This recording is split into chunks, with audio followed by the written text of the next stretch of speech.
Assalamualaikum warahmatullahi wabarakatuh. Berjumpa kembali bersama Mimin di Pawon Misteri Official. Semoga kita semua selalu mendapat lindungan Allah Subhanahu wa Ta'ala ya. Diberikan nikmat sehat walafiat serta dimudahkan segala urusannya. Amin ya robbal alamin. Kesempatan kali ini Mimin akan membagikan satu cerita misteri. Seperti apa ceritanya? Mari kita mulai.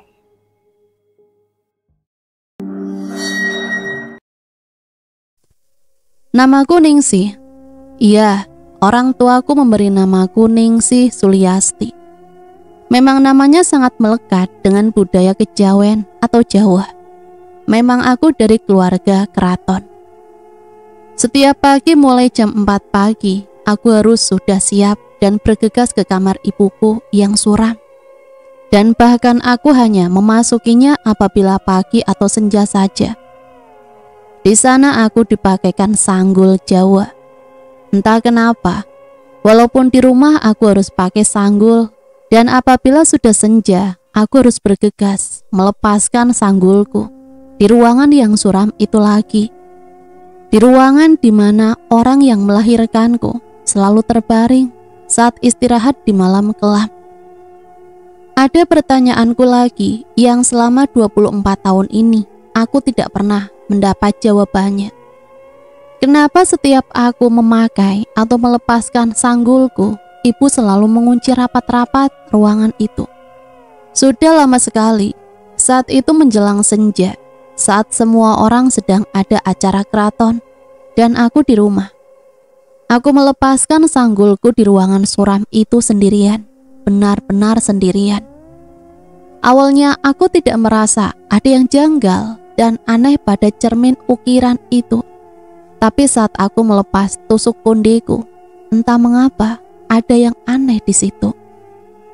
Dari sinilah ceritaku dimulai. Dengarkan, perhatikan, dan cermati. Saat itu sesosok wanita yang wajahnya sama persis denganku, bahkan kembar denganku, datang dari belakangku dan membantuku melepaskan kondeku.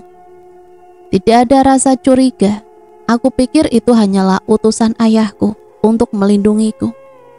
Saat rambutku sudah rapi dan sedang disisir lembut dengan sisir emas, dan batu biru di atasnya sedang meluncur di atas rambutku, aku terasa kosong, benar-benar kosong. Dengan perlahan dia menusukkan tusuk kondeku ke bagian belakang, tepat di punggung di mana terdapat organ terpenting dalam tubuhku. Sampai sekarang pun aku masih ingat bagaimana rasanya. Seketika aku tergeletak dan melihat dia pergi bersama bayanganku masuk ke dalam cermin tua itu. Saat mataku mulai menutup dan aku berpikir inilah akhir hidupku, ternyata tidak. Aku benar-benar salah. Disinilah kehidupanku dimulai, di mana tidak ada beban, hanya saja terasa berbeda. Aku tidak tahu akan berbuat apa, tapi yang pasti, aku sangat sering keluar masuk kamar ibuku. Sudah 97 tahun, aku hidup bersama bayang-bayangku sendiri, di mana tubuhku tidak bisa menua dan akan selalu awet muda. Aku mulai penasaran, kenapa aku tidak pernah melihat dua sejoli pasangan itu. Ya, pasangan yang merawatku dan membesarkanku dari bayi. Tanpa aku sadari, mereka tidak pernah pulang pada saat upacara pemakamanku. Mungkin mereka pindah karena wanita itu sudah muncul akibat ulahku melepaskan kondiku sendiri. Aku mulai menelusuri semua sudut rumah tua bermodel joglo itu. Sampai saat ini aku menemukan suatu ruangan yang tidak pernah aku temukan selama 113 tahun ini. Sudah sangat lama sekali. Saat aku masuk, di sanalah aku menemukan siapa diriku. Aku menemukan semua potret masa kecilku. Saat aku kembali jalan menelusuri lorong di dalam ruangan ini, aku melihat sebuah peti yang aku tidak tahu peti apa itu. Aku berjalan dan mendekatinya. semua lilin lidi itu seketika menyala. Orang Jawa suka menyebut lilin itu sebagai istilah dupa. Ada puluhan dupa yang seketika menyala. Aku tidak takut karena aku adalah hantu yang ada di situ. Sebenarnya aku tidak suka disebut hantu, tapi memang itu faktanya. Aku membuka peti itu dan ternyata di dalamnya ada sesosok wanita tua yang aku rasa tidak pernah busuk, bahkan malah mengalami kehidupan di bawah kematian. Bukannya membusuk, jasad itu malah justru tambah menua. Aku melihat sebuah kitab yang ada di tangan orang itu, juga sisir tua berbatu biru yang digenggamnya. Saat aku mengambil kitab itu, tiba-tiba ada seseorang yang memegang pundakku yang aku tidak tahu itu siapa. Saat aku menoleh, ternyata sosok itu lagi muncul di hadapanku. Ya, sosok yang menyerupaiku, tapi juga membawaku ke alamnya. Aku bertanya, "Kenapa kamu membunuh saya? Apa salah saya? Dan kenapa kamu sangat mirip dengan saya? Dan siapa wanita tua yang terbujur kaku di dalam peti mati itu?" Awalnya dia tidak merespon, tapi saat aku memaksanya untuk menjawab, dia mengatakan sesuatu dengan suara serak. Dia adalah cermin. Awalnya aku bertanya-tanya, apa yang dimaksud dengan dia adalah cermin? Saat aku berpikir keras, aku menemukan dua jawaban. Ya, yang dimaksud dengan cermin adalah pantulan, yang berarti itu orang yang ada di hadapannya adalah cerminan dirinya. Berarti ada dua kemungkinan. Dia adalah aku, atau dia adalah wanita misterius itu. Beberapa kali aku temui dia di sudut-sudut rumahku, dan anehnya, saat ada dupa yang menyala, selalu ada dia. Aku heran. Selalu kupikirkan siapa dia dan mengapa dia membunuhku.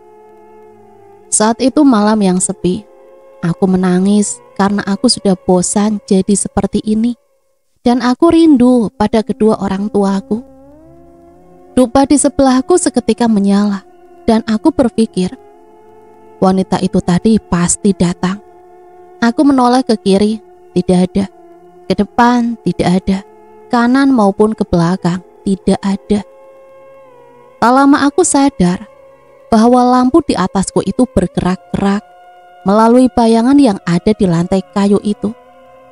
Saat aku menengok ke atas, aku melihat wanita itu dengan wajah berbeda. Wajah yang hancur dan dilumuri darah yang selalu menetes di atas ranjangku. Benar-benar hancur sampai aku tidak mengenali wajahnya. Lalu tanpa aku sangka, dia menabrakku dan menindihku, lalu memuntahkan darah dari mulutnya ke wajahku. Aku sangat takut. Walau aku hantu, tapi perasaanku benar-benar takut. Baru kusadari dengan pandangan samar-samar. Aku melihat kenapa semua perhiasan di kondinya adalah perhiasan keluargaku. Aku ingin mencari tahu siapa sebenarnya dia. Dan setelah beberapa menit aku teringat dengan lukisan tua di depan kamar ibuku. Ya, saat aku ingat-ingat kembali siapa wanita di dalam lukisan itu, di mana wajahnya sangat tajam kalau aku kira-kira. Ada beberapa lukisan tua yang ada di rumahku, dan anehnya semuanya adalah wanita berkonde itu. Saat aku ingat-ingat lagi, aku sadar dia adalah nenekku yang bernama persis seperti nama belakangku. Ya benar, Suliasti. Sudah sejak dulu aku ditinggal nenekku meninggal saat aku berusia 7 hari. Entah mengapa, keluargaku sangat bermasalah pada angka 1, 7, 8, dan 9. Iya, itu adalah tahun di mana aku memulai hidupku di dunia lain. 1897. Nenekku adalah seorang perempuan yang sangat cantik, dan banyak lelaki yang terheran-heran karena nenekku tidak pernah tua. Sudah 79 tahun nenekku hidup, tapi tidak kunjung menua, tapi malah semakin muda. Ibuku, Dewi Sekar Astuti, pernah menceritakan tentang keluargaku. Perhatikan baik-baik nak, yang sudah tiada jangan diada-ada, yang sudah dibaringkan jangan dibangkitkan, yang sudah rahasia jangan diungkapkan, kata ibuku. Dulu saat ibuku berusia 9 tahun, nenekku adalah orang yang biasa-biasa saja. Tapi entah mengapa, dia terobsesi untuk awet muda.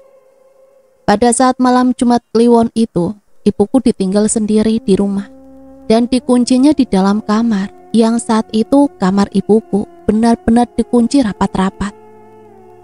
Saat sudah sampai di sana, nenekku berbincang pada seorang lelaki tua yang saat itu topik yang diobrolkan adalah tentang pesugihan dan susuk pengantin. Akhirnya Suliasti, nenekku, menggunakan susuk itu dan juga menggunakan pesugihan. Keesokan harinya keluarga kami terkejut. Bagaimana tidak? Uang ada di setiap sudut rumah. Berhasil sudah pesugihan itu. Sampai akhirnya nenekku tidak sanggup lagi, juga tidak kuat menahan sakit setiap malam Jumat. Karena susuk itu, akhirnya nenekku bunuh diri dengan menggosokkan sisir berbatu biru itu di wajahnya sampai hancur dan menusuk-nusukkan tusuk ondenya ke dadanya. Tepat 7 hari usiaku. Saat itulah rumahku tidak pernah dibuka lagi. Hening, sunyi, dan gelap. Lukisan-lukisan itu sering bergerak sendiri dan sering ada pocong di setiap sudut rumah. Juga kunci rambut ibuku sering berubah menjadi tali pocong, entah mengapa. Sejak saat itu kamar yang dulu menjadi kamar ibuku saat aku masih hidup ditutup rapat-rapat dan ditali dengan rangkaian bunga melati juga kantil. Tapi saat usiaku sudah menginjak 2 tahun, aku selalu disisir dengan sisir berbatu biru itu di ruangan yang selalu membuat aku tidak nyaman. Dan aku mulai dikonde sejak kecil sampai hari kematianku. Sudah berpuluh-puluh tahun aku berada pada dunia yang sebenarnya bukan duniaku. Pada esok itu, sebuah keluarga datang ke rumahku dan membersihkan rumahku. Aku sangat marah, kenapa mereka masuk ke rumah ini? Mulai saat itulah aku bukan lagi diriku yang dulu. Aku brutal dan penuh dengan amarah. Saat itu mereka sudah membereskan setiap sudut rumahku, kecuali ruangan di mana jasadku menua. Entah mengapa mereka tidak sampai ke sana. Dan malamnya, Joko, suami dari Lestari, sang penghuni baru itu, merasa haus dan pergi untuk mengambil minum. Aku penuh dengan amarah. Aku ganti air itu menjadi air yang sangat mendidih.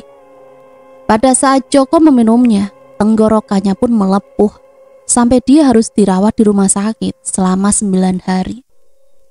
Saat Joko pulang, aku mulai mengganggu satu demi satu keluarganya. Sasaranku adalah Abdi, iya, anak dari Joko dan Lestari. Pagi itu Abdi sedang mandi di kamarku.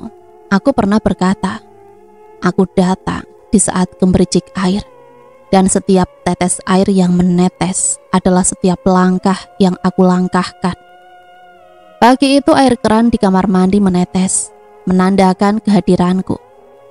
Saat dia mandi, aku masuk ke tubuhnya, dan aku langsung menjalankan apa rencanaku. Aku memecah kaca yang ada di sana dan menusukkan di tubuh Abdi. Aku sangat suka dengan warna merah, sampai seluruh kamar mandi menjadi merah karena darahnya.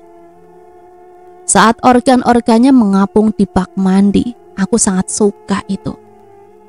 Dia tidak tahu kehadiranku karena aku datang saat dia memejamkan matanya, saat membilas rambutnya yang penuh dengan sabun. Tanpa kalian ketahui, aku datang dari dalam bak mandi saat kalian memejamkan mata, saat membilas sabun di rambut kalian, dan membantu kalian untuk mencuci rambut kalian. Lestari mendapati perasaan yang tidak enak karena sudah 1 jam Abdi tidak kunjung keluar dari kamar mandi itu. Saat dia membuka kamar mandi, jasad Abdi langsung menubruk badan Lestari. Dengan keadaan tanpa bentuk, Lestari menangis sembari takut karena anaknya bersimpah darah dan organnya yang sudah berceceran kemana-mana. Mulai saat itu, kamar mandi dan kamar tidur yang ditiduri Abdi ditutup rapat-rapat tanpa pernah dibuka lagi. Setiap malam aku selalu mendengar Abdi menangis. Ya, dia menangis di atas plafon kamar. Dengan keadaan tidak berbentuk, dia menangis di atas plafon. Dan sering terdengar plafon yang terkadang berbunyi setiap ada benda yang jatuh. Mungkin saja saat plafon kamar kalian berbunyi, seperti ada benda yang jatuh, kalian sering mengiranya tikus. Mungkin saja ada jiwa yang tak berbentuk sedang mengincar kalian. Saat itu hanya Lestari yang sehat karena Joko masih sakit karena air mendidih yang diminumnya. Aku sering menyamar menyerupai kondisi Abdi saat ini, lalu menampakkan diri di depan Joko.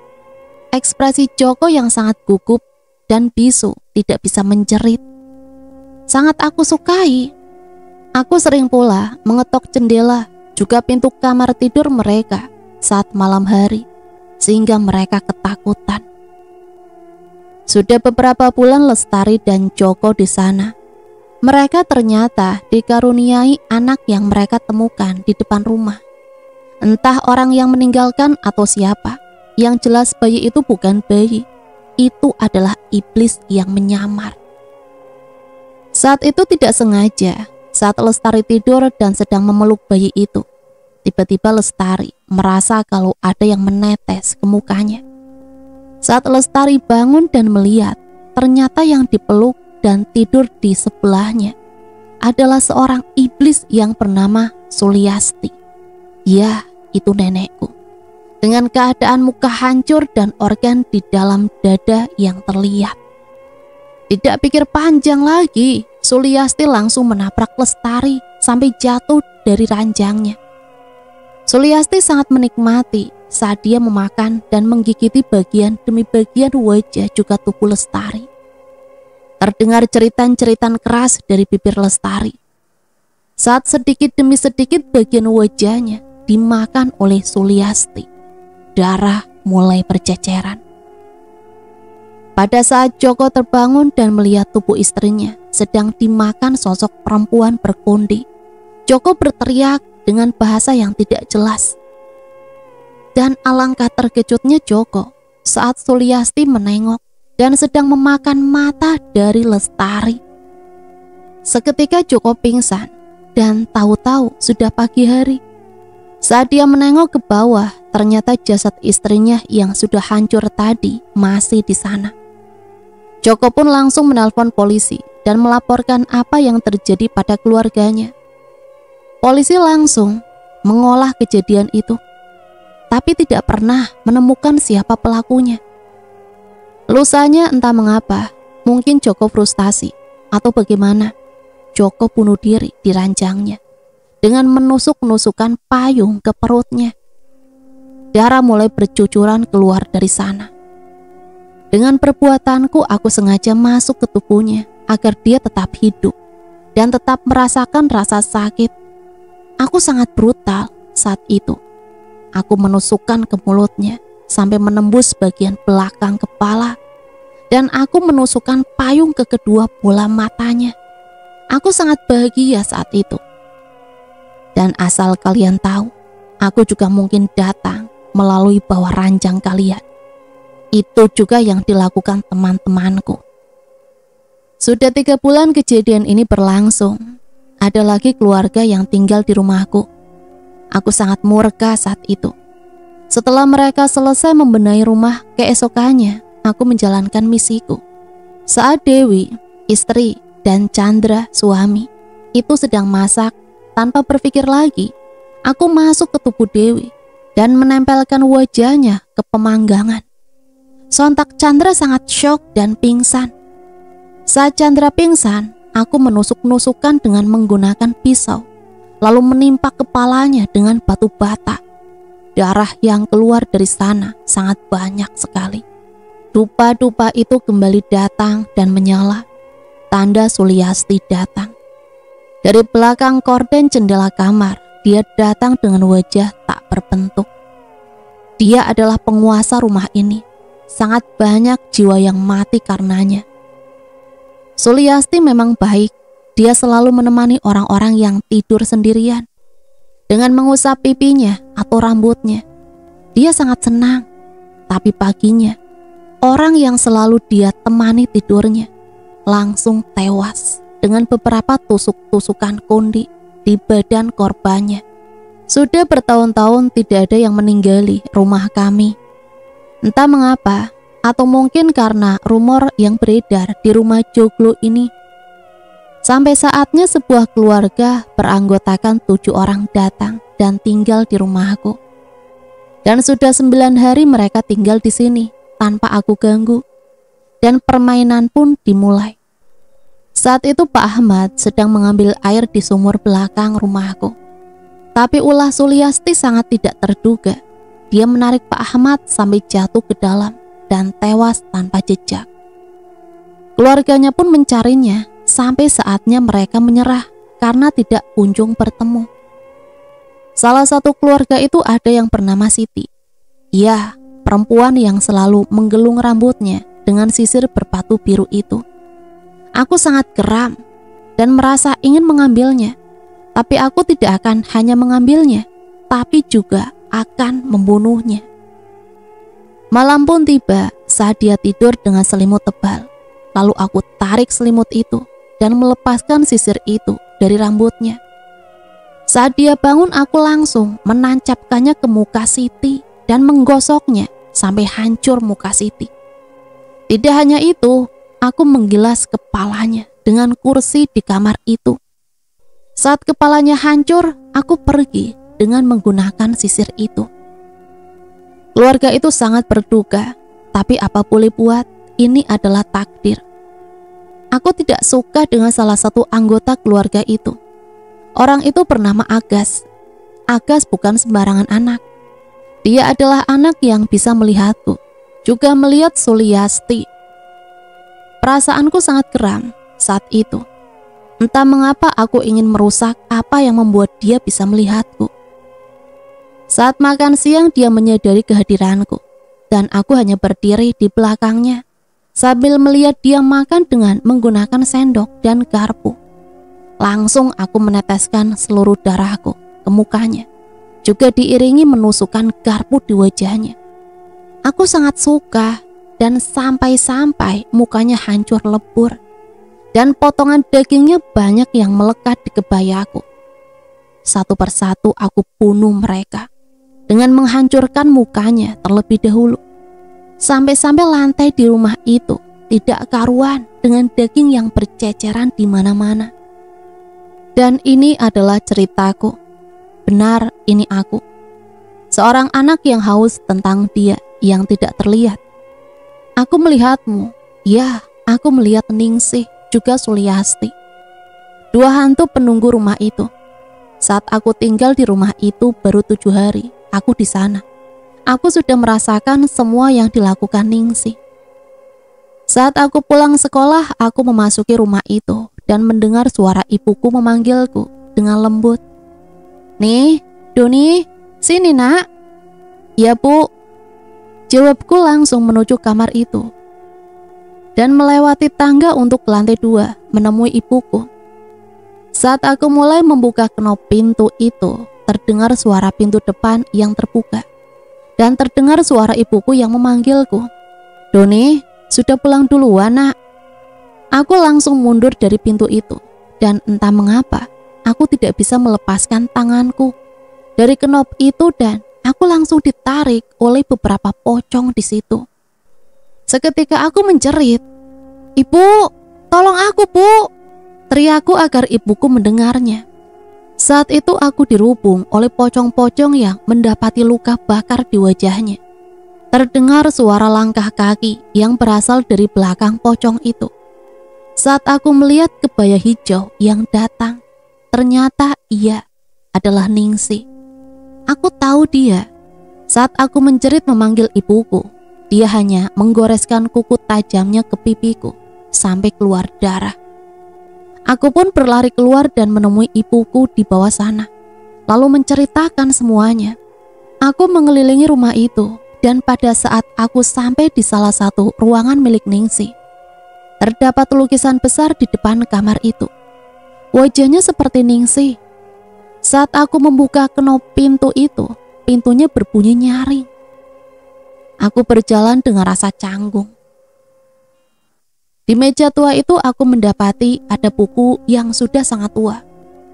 Saat aku meraihnya, tiba-tiba terdengar suara pintu tertutup kencang.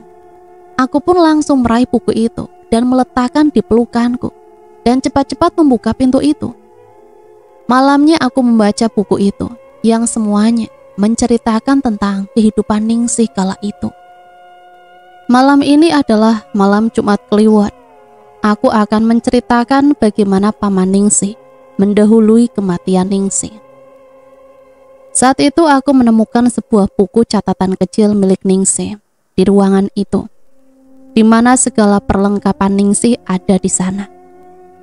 Saat aku membuka lembaran pertama, aku melihat sebuah tulisan yang bertuliskan, "Jangan dibaca, bukan urusanmu. Jangan dibuka. Ingat, menyesal datang di akhir." Aku tidak begitu menghiraukan kata-kata itu.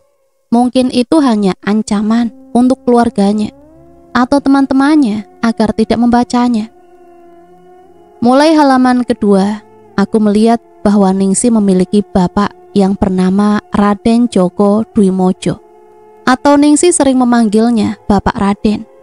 Dan ternyata Pak Raden memiliki adik bernama Bagus Wibowo.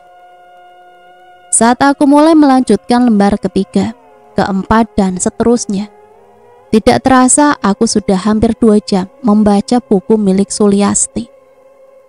Paman Ningsih atau adik dari Ayah Ningsih adalah seorang pekerja biasa. Tidak seperti Ayah Ningsih yang merupakan abdi dalam kerajaan. Paman Ningsih hanya pekerja biasa yang bisa disebut memiliki 2 pekerjaan. Di samping menjadi pekerja di penggilingan daging milik Belanda pada zaman dulu, Paman Ningsih juga memiliki profesi sebagai dukun. Ya, hampir setiap malam ada saja yang berkunjung di rumah Paman Ningsih, yang terletak persis di sebelah rumah Ningsih. Malam itu Ningsih melihat pamannya pergi malam-malam, sekitar pukul 11 malam. Saat itu malam Jumat Kliwon juga. Ya, seperti malam ini, malam Jumat Kliwon. Tapi saat itu Ningsih tidak menghiraukannya dan beranjak tidur. Sudah cukup lama tidur, terdengar suara dari luar. Ningsih pun terbangun dan segera melihatnya dari jendela kamarnya. Dengan pemandangan samar-samar, terlihat pamannya sedang menyeret sebuah karung besar yang entah apa isinya. Ningsih pun penasaran dan beranjak menyalakan lilin, lalu pergi untuk mengikuti pamannya. Terlihat pamannya masuk ke dalam rumah dan masuk ke dalam sebuah ruangan yang sangat gelap, sambil meletakkan karung tadi di atas karpet warna merah, tepat di tengah-tengah ruangan itu. Setelah itu pamannya berjalan keliling ruangan, sembari menyalakan puluhan lilin juga dupa. Beberapa menit kemudian Ningsih mencium aroma menyengat dari dupa itu. Saat pamannya membuka karung itu, terlihat kain warna putih. Betapa tercengangnya Ningsih, ternyata itu adalah beberapa pocong yang ada di dalam karung. Dengan berbagai bentuk, ada yang sudah membusuk, mukanya juga ada yang masih bagus. Tapi dengan tidak sengaja, Ningsih melihat salah satu pocong itu membuka matanya untuk beberapa detik.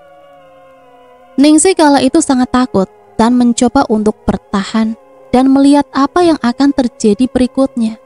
Paman Ningsih mulai menidurkan pocong-pocong itu berjajar di atas karpet itu. Walaupun seringkali wajahnya hancur karena tersenggol tangan Paman Ningsih. Setelah sudah berbaring berjajar, Paman Ningsih memulai ritual. Dengan mengucapkan mantra-mantra, sembari mencipratkan air dari dalam kendi ke pocong-pocong itu. Terdengar suara seperti ada yang memukul-mukul lantai dengan kayu. Kala itu lantai masih terbuat dari papan jati. Jadi apabila dipukul akan terdengar sangat keras. Sontak Paman Ningsih langsung keluar dan segera melihat apa yang terjadi. Ternyata setelah sampai di sebuah lorong gelap, terlihat sosok kuntilanak yang itu adalah nenekku yang bernama Suliasti. Paman Ningsih terlihat biasa saja, tapi dia lupa untuk menghentikan upacara atau ritual itu. Paman Ningsih pun langsung berlari dan menuju kamar di mana ritual itu dilaksanakan. Bagaimana tidak kaget saat Paman Ningsih berada tepat di depan pintu, terlihat pocong-pocong itu sudah berdiri dan menerkam Paman Ningsih. Entah apa yang terjadi selanjutnya karena Ningsih berlari ketakutan dan kembali tidur di kamarnya. Paginya Paman Ningsih terlihat pucat saat pergi bekerja dan mulai menjalankan pekerjaannya, yaitu sebagai pekerja di penggilingan daging. Hari mulai siang dan Paman Ningsih masih saja pucat, bahkan malah lebih pucat dari tadi pagi. Terlihat pandangan Paman Ningsih kosong dan melamun saja. Saat itu entah lalai atau bagaimana, celana Paman Ningsih masuk ke dalam mesin penggilingan dan langsung membawa separuh badan dari kaki sampai pinggang tergiling mesin penggilingan itu. Sontak pekerja lain langsung mematikan mesin dan menelpon rumah sakit, juga menelpon istri Paman Ningsih. Sudah hampir 30 menit, istri Paman Ningsih yang bernama Naristi datang dan langsung menangisi suaminya yang lemas karena kehabisan banyak darah. Medis pun datang bersama Ningsih dan juga keluarganya. Dokter pun memeriksa suami Naristi. Dokter itu pun berbicara dengan Naristi. Ningsih mendengarkannya, walau dengan samar-samar. Ibu benar istri dari Bapak Bagus Wibowo. Iya Pak, bagaimana keadaan suami saya? Apa masih bisa ditolong Pak? Jadi begini Bu, kalau semisal kami keluarkan suami Anda akan kesakitan dan meninggal. Dan apabila dibiarkan saja di sana, Bapak Bagus akan kehabisan darah lalu meninggal. Lalu bagaimana Pak? Tolong Pak, tolong suami saya Pak. Pak, tolong Pak. Maaf Bu, kami tidak bisa.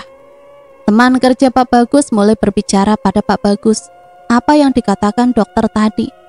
Lalu Pak Bagus bertanya, maksudnya apa ya? Temannya pun menjawab dengan berat hati, maaf ya Gus, maaf sekali. Maksudnya apa ya? Kok saya nggak ngerti? Terdengar suara tangisan istri Bagus dan Naristi langsung mencium kening suaminya sambil mengucapkan selamat tinggal. Selamat tinggal ya Pak, Bapak tenang di sana. Ibu sayang Bapak. Teman Bagus pun langsung menyalakan mesin penggilingan dan membiarkan badan Bagus tergiling oleh mesin penggilingan. Aku akan menceritakan kisah di mana itu terjadi di dalam desaku. Desaku memang ada di Ambarawa, di sebuah desa kecil yang ada di sini. Samping rumahku memang dulunya rumah tua dari kayu jati. Mbah Das nama penunggu lamanya. Sudah sangat lama orang tua itu meninggal, lalu membiarkan rumah itu kosong. Lalu seiring berjalannya waktu, sebuah keluarga hadir dan menempati rumah itu.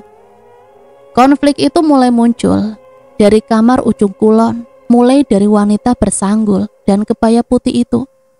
Aku tidak tahu siapa namanya. Lalu seorang yang tinggi sekali dan seorang yang salah satu matanya keluar dari sana.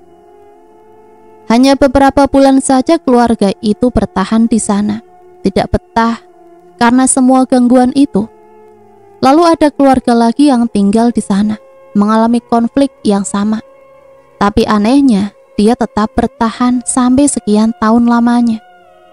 Dia pindah tak jauh dari rumah itu, sekitar ke utara, hanya berbeda RT.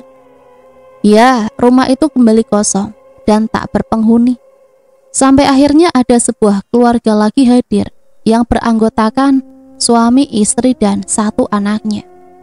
Apakah konflik dan permasalahan itu muncul kembali? Ya, dia kembali hadir dengan nama Ningsih. Sampai akhirnya rumah itu harus dirobohkan dan keluarga itu harus pergi. Dan saat ini rumah itu sedang dibangun karena dibeli oleh seseorang sama desa. Belum sampai selesai membangun, setiap malam ada saja tangan-tangan yang menggerayang keluar, diiringi auman anjing dan seseorang yang bola matanya keluar. Hari ini pukul 17:50, saya membuat cerita ini, menggambarkan bagaimana suasana di sana. Pastinya sangat sunyi dan mereka mulai keluar, mulai menggerayangkan tangan seperti hendak mengatakan sesuatu. Dia juga sering hadir saat aku tidur. Mungkin di sekitar rumahmu juga ada, dan mungkin juga dia menemanimu tidur. Ingat, Ningsih akan hadir bila kamu percaya. Dia juga pernah hadir beberapa bulan lalu, atau mungkin sudah 1 tahun lebih di rumah temanku. Dia benar-benar hadir, tapi yang mengganggu temanku bukanlah Ningsih. Dia sesosok wanita di tembok itu. Entah siapa, tapi dia jahil. Juga pria penunggu gudang sebelah rumahnya. Ah, sudahlah, itu sudah sangat lama. Ningsih pernah bercerita bahwa dia sedang suka orang yang senang berlama-lama di kamar mandi. Tidak parah, hanya membantunya membersihkan diri. Mungkin kalian yang membaca ini, pernahkah merasa saat kalian mencuci rambut kalian, ada yang campur tangan? Hanya kalian yang tahu. Saat dia datang pun dia bisa melihat kalian, dan sebaliknya. Atau juga hanya merasa saja. Apakah kalian sering merasakan angin sepoi-sepoi di tubuh kalian? Aku tidak tahu, mungkin saja dia senang denganmu. Ningsih hadir untuk menemani jiwamu saat pergi dari tubuhmu jika kamu tidur, atau justru menemani ragamu saat kalian tidur. Terdengar suara gende berkali-kali dengan gema yang khas, menandakan ada orang meninggal dunia. Gende adalah alat seperti gong kecil. Pada dasarnya orang zaman dahulu menggunakannya untuk memberitahu semua orang di desa itu bahwa ada orang yang meninggal, dengan cara memukul gende dengan kayu dan berjalan keliling kampung. Sih, pintunya ditutup saja, Nduk. Ada orang meninggal. Pamali kalau dibuka kan tidak baik. Iya, Bu sebentar. Sudah, Bu sudah Ningsih kunci. Sini, Bu bisiki. Bagaimana, Bu Kalau ada Mbah Surjan mukul gende, ya sebaiknya ditutup pintunya. Kan begitu, Nduk. Iya, Bu Siang itu desa mendadak sepi karena para anak-anak kecil yang bermain serentak pulang dan masuk ke rumah masing-masing karena takut. Dan orang kala itu menyebut pamali saat beraktivitas saat ada orang yang meninggal. Sepinya desa menambah suasana menjadi mencekam. Lagi pula ini juga malam Jumat Kliwon, pantas saja berbeda dari sebelumnya. Kabut pun juga sedikit menutupi jalan sore itu. Tidak terasa jam sudah menunjukkan pukul 6. Lilin-lilin pun sudah dinyalakan. Ningsih. Terdengar suara Bu memanggil dari balik kamar tua itu. Iya, Bu sebentar. Jumat Kliwon sudah disiapkan. Belum, Bu. Ningsih baru menyalakan lilin. Setelah ini baru Ningsih siapkan. Yowis, sana buruan, ndang cepat. Iya, Bu. Ningsih pun keluar dan segera pergi ke penjuru rumah untuk menyalakan lilin di setiap sudut ruangannya. Ketika sudah selesai, Ningsih bergegas untuk menyiapkan apa yang diperintahkan Bu tadi. Ya, ritual malam Jumat Kliwon para keturunan darah biru. Menyalakan dupa dan membuat sesajen di penjuru rumah. Salah satu tempat yang wajib diberi sesajen adalah di bawah lukisan wanita misterius itu. Rasa takut saat di sana sangatlah terasa, tapi itu sudah biasa bagi Ningsih. Suasana rumah mulai berbeda. Asap dari dupa mulai mengepul, menambah seram suasana. Malam Jumat Kliwon ini berbeda dengan malam Jumat Kliwon biasanya. Kemanapun Ningsih pergi, mata wanita di lukisan itu selalu mengikutinya. Sampai akhirnya Ningsih menutup lukisan itu dengan kain putih. Terdengar suara ketukan pintu yang membuat Ningsih terkejut saat berada di dalam rumah. "Iya, sebentar." "Buka!" Ketika Ningsih membuka pintu, Ningsih langsung menutup pintu kembali rapat-rapat dengan perasaan tak karuan dan badan yang gemetar. Saat memejamkan mata dan perlahan membukanya, terlihat samar-samar wanita datang menghampirinya dan membuat Ningsih juga terkejut. "Bu, bikin kaget aja." "Siapa itu tadi sih?" "Nggak tahu, Bu, tiba-tiba saja ada seseorang laki-laki tua yang bilang, 'Buka, buka.' Entah apa, Bu, yang dimaksudnya." "Ya sudah, mungkin orang gila, jangan dipikirkan, nggak baik." "Iya, Bu." Saat Bu masuk ke dalam dan Ningsih duduk di ruang tamu sambil mendengarkan iringan musik gamelan Jawa, tiba-tiba alunan merdu yang keluar dari radio itu berhenti. Ningsih pun menghampirinya dan mencoba untuk membenarkannya. Tapi, "Ningsih!" Terdengar suara teriakan Bu dari belakang yang membuat Ningsih terkejut. Iya Bu, sebentar." Suara Ningsih berjalan ke belakang. Tiba-tiba, suara gamelan itu pun kembali berbunyi yang tidak dihiraukan olehnya karena sedang terburu-buru oleh teriakan ibunya. "Ada apa, Bu? Kok teriak-teriak?" "Lancang, siapa yang menutupi lukisan ini?" "Pak Mali, tidak boleh. Ini leluhur kita. Ada persembahan sesajen, kok ditutup? Pantas saja dia marah." Ningsih. Entah apa nanti yang akan terjadi." "Maaf, Bu, Ningsih tidak tahu. Maafkan Ningsih, Bu." "Ya sudah, buka kembali lukisan itu," ucapnya sembari berjalan ke belakang sambil mengelus dada.